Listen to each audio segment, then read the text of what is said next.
Hey guys, mobile gamers unite. So, I come across articles like this from time to time.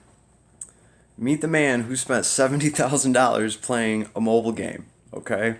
And I'm gonna first start off by saying there's no problem with you spending $70,000 on a mobile game. You can go spend $70,000 on whatever you would like, good sir.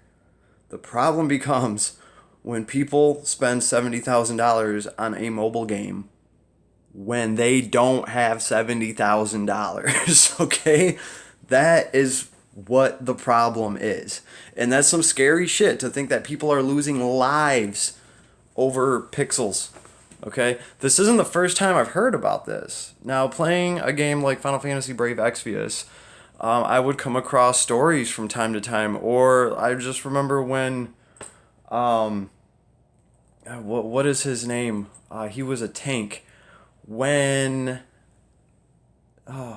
when this tank character dropped, some guy, and this was like in the Facebook, in the community chat and everything. He spent $800 to get Wilhelm. That's what that's what his name was. He actually put $800 into Brave Exvius to pull Wilhelm, and it was kind of funny because I pulled Wilhelm that day on a daily pull. So, but that happens, okay? And that's the problem that, I'm already seeing little pieces of it here and there.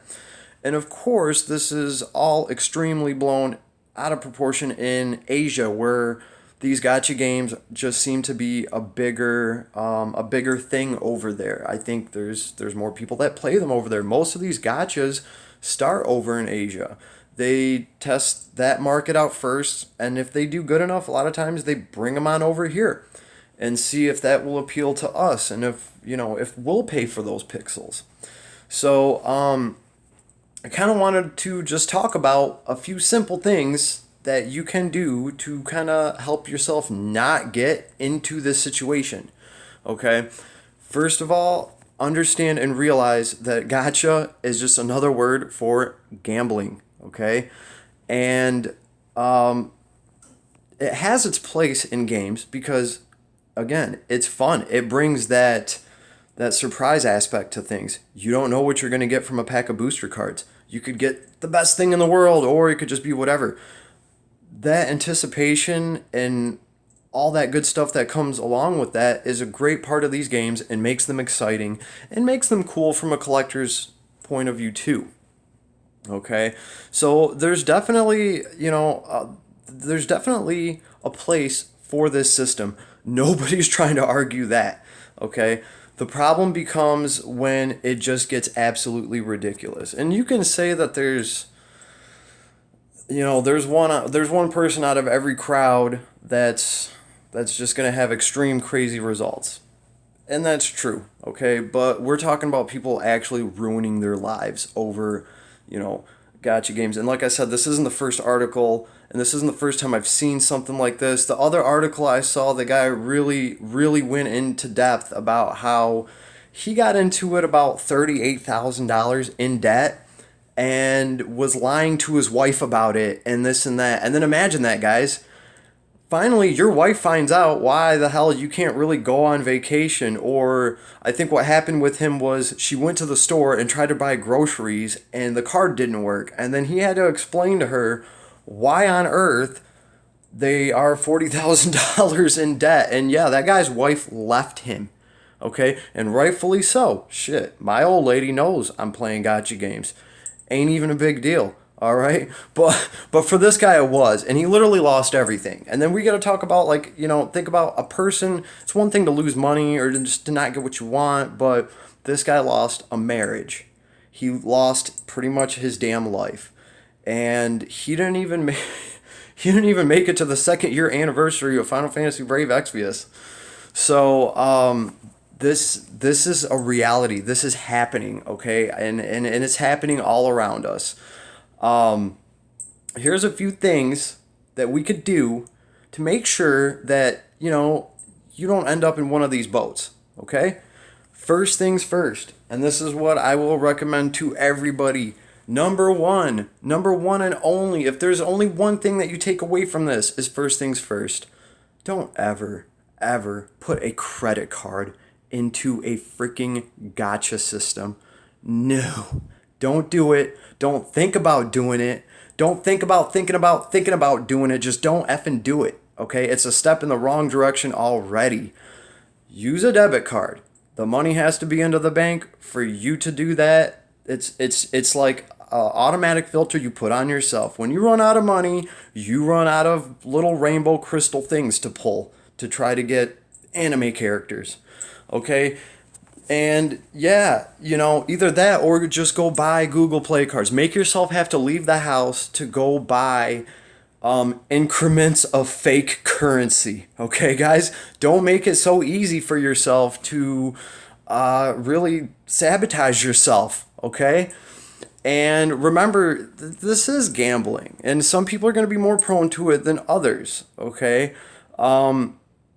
I never really understood why some people went to casinos and stuff. And this is the funny thing. Personally, for me, I can't speak for everybody.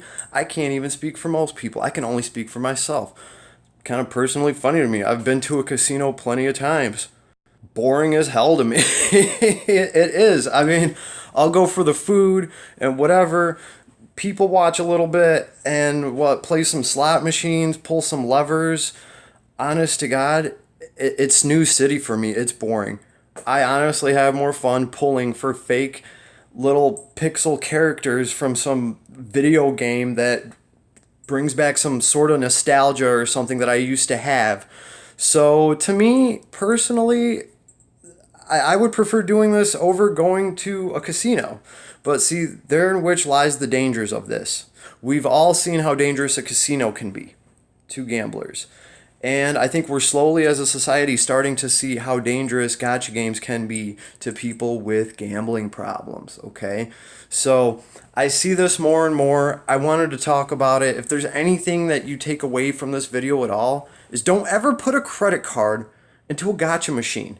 Because as long as people actually keep putting credit cards into them, we're going to see these $70,000 in debt stories and all this good stuff. Over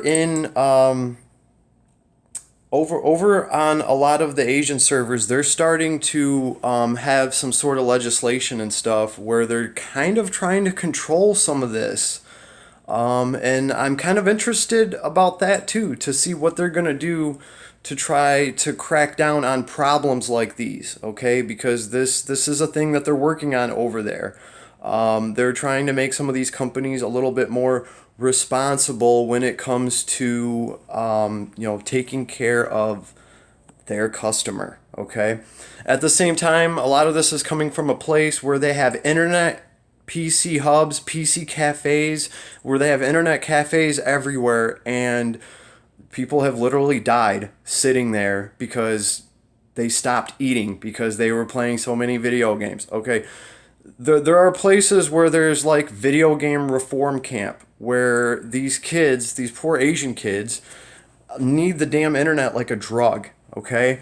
So we also have that to deal with as a society, okay? We're living in a time and a place where video games are better and greater than they ever would when I was a freaking kid. I tell my son all the time, he has no freaking idea how lucky he is.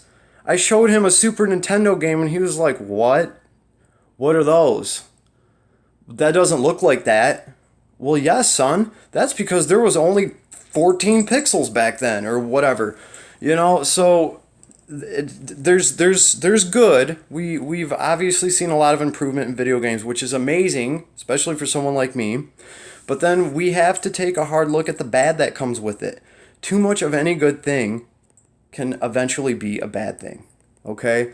So this is Mobile Gamers Unite. I just want to talk about this real quick. I just want to let you guys know where I stand on this. I dropped some cash on gachas. I have plenty of fun, playing them. I would never drop a damn dollar on these things that I didn't have, that I couldn't blow, just burn, throw away. Okay? Pretty much, if it's not strip club money, don't spend it on a gacha. Mobile Gamers Unite. Peace.